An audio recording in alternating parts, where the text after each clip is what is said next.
கண்ணியத்துக்குரியவர்களே, இன்னும் ஒரு சம்பவத்தை அல்லாஹுடைய தூதர் முஹம்மது ரசூலுல்லாஹ் ஸல்லல்லாஹு அலைஹி வஸல்லம் அல்லாஹுடைய பாவ மன்னிப்பிற்காக எமக்கு சொன்னார்கள். நாம் எல்லாம் அறிந்த சம்பவம் தான்.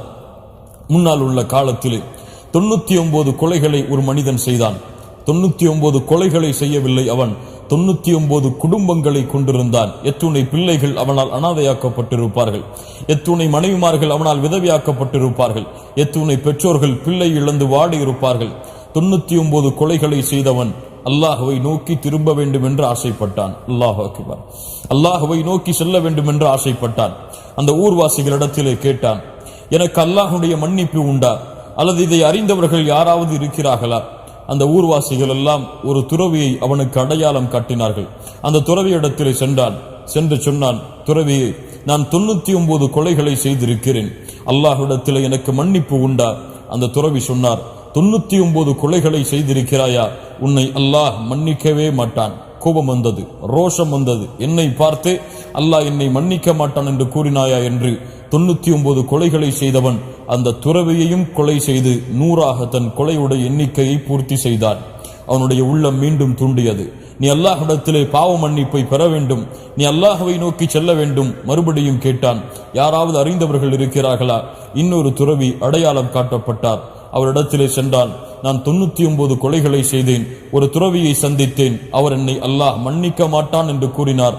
அவரையும் கொலை செய்து 100ஆக என் கொலை எண்ணிக்கையை வைத்திருக்கிறேன். 100 கொலை செய்த என்னை அல்லாஹ் மன்னிப்பானா? அல்லாஹ் அக்பர். அந்த துறவி சொன்னார், 100 கொலை செய்திருக்கிறாய், பரவாயில்லை, அல்லாஹ்விடத்திலே திரும்ப வேண்டும் என்று ஆசைப்படுகிறாய். அல்லாஹ் பாவங்களை மன்னிக்க கூடியவன். ஆனால் ஒரு நிபந்தனை இருக்கிறது, பாவிகள் வாழக்கூடிய இந்த ஊரை விட்டு நீ ஹிஜ்ரத் செய்து புறப்பட்டு நல்லவர்கள், அல்லாஹ்வை வணங்கக்கூடியவர்கள், அல்லாஹ்வை அஞ்சியவர்கள் வாழக்கூடிய ஒரு பூமி இருக்கிறது, அங்கே நீ பயணம் செய்ய வேண்டும். செய்தால் அல்லாஹ்வுடைய மன்னிப்பை நீ பெறலாம் என்று அந்த துறவி சொன்னார். அந்த அடியானும் 100 கொலை செய்ததற்கு பிறகு அல்லாஹ் என்னை மன்னிக்க வேண்டும், என்னையும் அல்லாஹ் அவனுடைய அடியார்களுடைய பட்டியலில் இணைக்க வேண்டும் என்ற காரணத்திற்காக தன்னுடைய சொந்த ஊரை விட்டு அவர் கூறிய, அந்த துறவி கூறிய அல்லாஹ்வை வணங்கக்கூடிய அடியார்கள் இருக்கக்கூடிய பூமியை நோக்கி செல்ல பயணத்தை மேற்கொண்டார். அவர் செல்லக்கூடிய வழியில் அவருடைய விதி வருகிறது, அவருடைய மரணம் ஏற்படுகிறது. அல்லாஹ் ரப்புல் ஆலமீன் மலக்குகளை அனுப்புகிறான். நல்ல உயிர்களை, நல்லவர்களுடைய உயிர்களை கைப்பற்றக்கூடிய மலக்குகளும் அந்த 100 கொலை செய்த அடியானுடைய உயிரை கைப்பற்றுவதற்காக வருகிறார்கள். பாவிகளுடைய உயிரை கைப்பற்றக்கூடிய மலக்குகளும் அந்த அடியானுடைய உயிரை கைப்பற்றுவதற்காக வருகிறார்கள். இருவருக்கும் இடையே வாக்குவாதம் ஏற்படுகிறது.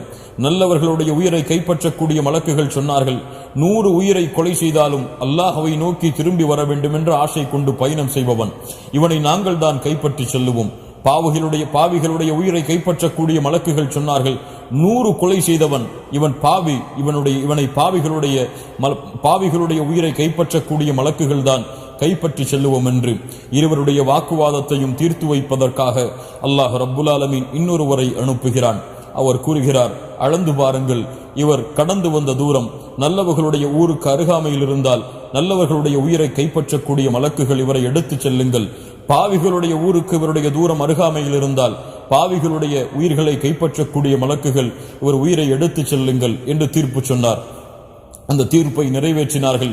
அளந்து பார்த்தார்கள், அவர் நல்லவர்களுடைய ஊருக்கு தான் அருகாமையில் இருந்தால் நல்லவர்களுடைய உயிரை கைப்பற்றக்கூடிய மலக்குகள் அவரை எடுத்துச் சென்றார்கள். ஆனால் உண்மையில் நடந்தது அது அல்ல, உண்மையில் நிகழ்ந்தது அது அல்ல. உண்மையில் அளந்து பார்த்திருந்தால் அவர் பாவிகளுடைய ஊருக்கு தான் அருகாமையில் இருந்தார். ஆனால் இந்த அளவை மாற்றியது யார்? இந்த பூமியின் இந்த அமைப்பை மாற்றி நல்லவர்களுடைய ஊருக்கு அருகாமையில் அவருடைய உடலை கொண்டு வந்தவன் யார் தெரியுமா? 100 கொலை செய்த இந்த அடியானுக்கு இந்த உதவியை செய்தவன் யார் தெரியுமா? அல்லாஹ் ரப்புல் ஆலமீன். அல்லாஹு அக்பர்.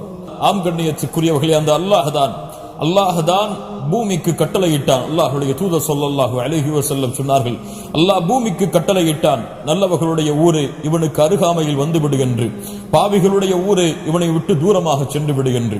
கண்ணியத்துக்குரியவர்களே, 100 கொலை செய்த ஒரு அடியானுக்காக அல்லாஹ் ரப்புல் ஆலமீன் அவன் தன்னை நோக்கி வருகின்றான் என்பதை அறிந்தவுடன் அல்லாஹ் அந்த அடியானை தன்னுடைய நல்லவர்களுடைய பட்டியலில் இணைப்பதற்காக ஒட்டுமொத்த பூமியின் அமைப்பையே அல்லாஹ் ரப்புல் ஆலமீன் மாற்றினான் என்றால் அல்லாஹு அக்பர். அல்லாஹுடைய கருணையை யாரால் அளக்க முடியும்? அல்லாஹுடைய பாவ மன்னிப்புடைய அந்த விசாலத்தை யாரால் அளக்க முடியும்? பாவங்களையும் குற்றங்களையும் செய்து கொண்டிருக்கக்கூடிய எம்மை அல்லாஹ் ரப்புல் ஆலமீன் மன்னிக்கவில்லை என்றால் நாம் எல்லாம் எங்கே செல்ல முடியும்? மூமின்களே, அல்லாஹ் ரப்புல் ஆலமீன் கூறுகிறான், قل يا عبادي الذين أسرفوا على أنفسهم لا تقنطوا من رحمة الله لا تقنطوا من رحمة الله إن الله يغفر الذنوب جميعا.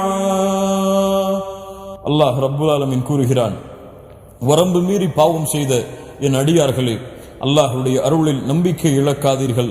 அல்லாஹ் ரப்புல் ஆலமீன் உங்களுடைய எல்லா பாவங்களையும் மன்னிக்கிறான்.